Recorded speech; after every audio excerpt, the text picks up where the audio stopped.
So seriously, how are things in Pennsylvania where you are, besides the rough. pine needles?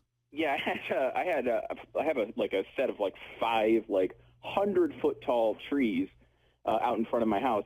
I now have a set of 200-foot tall trees out inside of my house.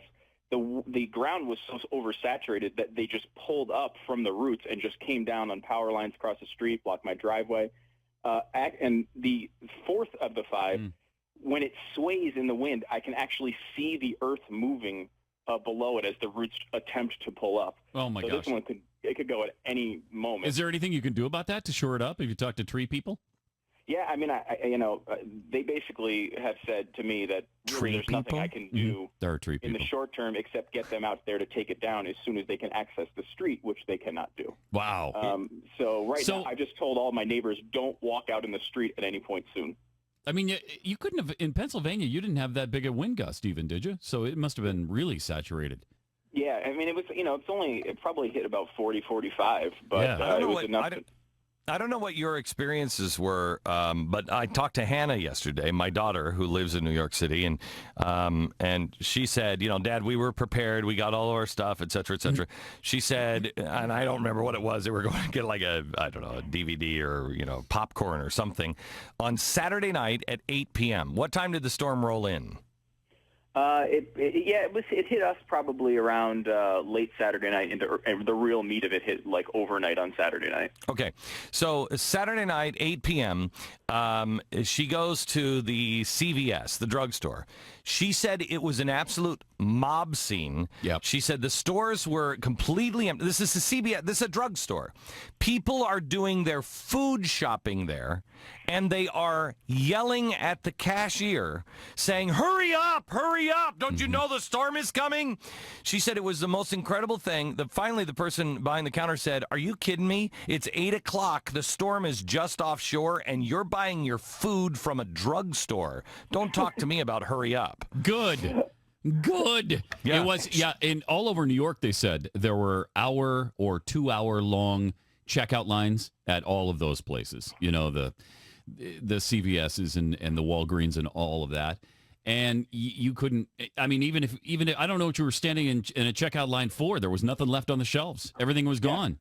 Yeah, I was wondering, Glenn, if we have a potential case on copyright infringement, because I noticed the entire media all of a sudden finding the wonders of preparation. Yeah. Oh, yeah, it's incredible. And did you see that, where is that story? Here it is. This is from the Washington Post. Here's the headline. Mormon Glenn Beck. Quote, Hurricane Irene and East Coast earthquake, a blessing from God. So they smear immediately. I mean, so it's like saying, Jew. Yeah. George Hiltzik says. Fox News host Glenn Beck speaks during the National Rifle Association meeting in Charlotte, North Carolina this May. Not willing to be outdone by Pat Robertson, Glenn Beck recently weighed in on God's communication by way of natural disasters, telling his listener that this week's East Coast earthquake and hurricane are a blessing and a message to God, from God, to be prepared. How many warnings do you think you're going to get, and how many warnings do you think you deserve? Anyone who's in the East Coast who's been listening to me say food storage, be prepared, be somebody that can help others. You've heard me say this for years. People have made fun of me. That's fine. I don't care. I've been telling you, don't be in a panic situation. If you've waited, this hurricane is a blessing. It's a blessing. God is reminding you, as was the earthquake. It's God reminding you that you're not in control, that things can happen. Be prepared and be someone who can help others when disaster strikes. God forbid you're not panicking. Now, they take this and they try to smear me, try to make me into a nut job. For what reason exactly? What reason? That you should be a help to others? Are you crazy? The other thing about this that really kills me. Here I am, not playing into the fear, not telling you, hey, you freak out. What I'm saying to you is, this is a good thing because it's not going to kill a lot of people, and maybe a few people will remember, hey, maybe I should be a help to others. Maybe there's a way that I can be prepared for something that we didn't foresee. Well, I'll tell you this, hurricanes Hurricanes Rita, Katrina, and Ike certainly woke me up and helped me understand how prepared you must be. And it helped show exactly what the conditions will be on the ground and in your community if and when there's some sort of emergency that hits. And it's not pleasant because everything's gone and everything's closed, and it's too late when it finally hits. Yeah, and Glenn, you constantly make fun of me for not being prepared, and compared to you, believe me, I'm not. But it was nice to go through the preparation and lead up to this hurricane and know that I had plenty of water and know that I had plenty of baby supplies and know that we had all the stuff we needed to get through something like this. It made it a lot less of a freak-out situation. I don't understand why that's such controversial advice. Oh, because this is the way the Washington Post is dealing with this. Beck, one of Mormonism's most famous converts, is actually touting one of the unique aspects of the Latter-day Faith, food storage. They then quote our doctrine and covenants, saying that you should organize yourself and establish a storehouse, which Mormon leaders have interpreted as a requirement to, when possible, store and save 1 year food supply. The church website even includes a food storage calculator to help you determine your longer-term food storage need. The food storage is one pillar. Listen to this. This is supposedly a smear. The food storage is just one pillar of self-reliance emphasized within Mormonism, so the church may stand independent above all other creatures beneath the celestial world. Beyond personal storage, the church also provides temporary welfare services to its members to help people, quote, help themselves. How is this a bad thing? How is it really, honestly, how is this a bad thing? I don't know.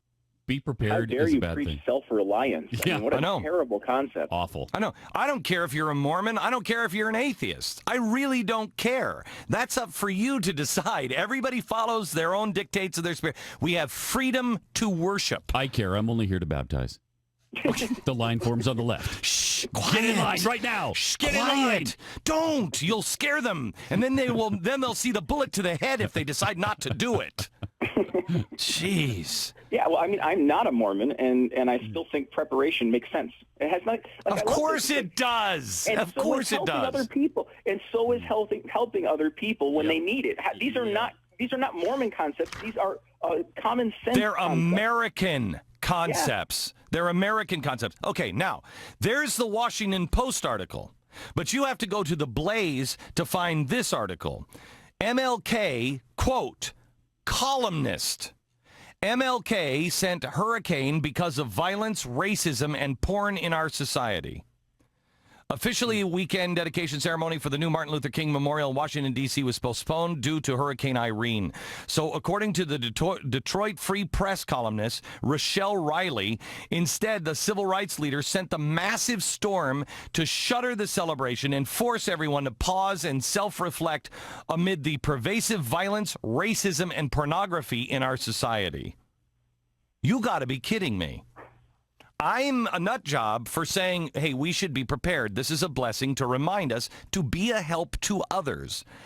But nobody wants to report on the Detroit Free Press columnist saying Martin Luther King sent the hurricane? Unbelievable. It's really unbelievable. Back in just a second. Wait, you haven't heard Al? Wait to hear what Al Gore said. Back in just a second.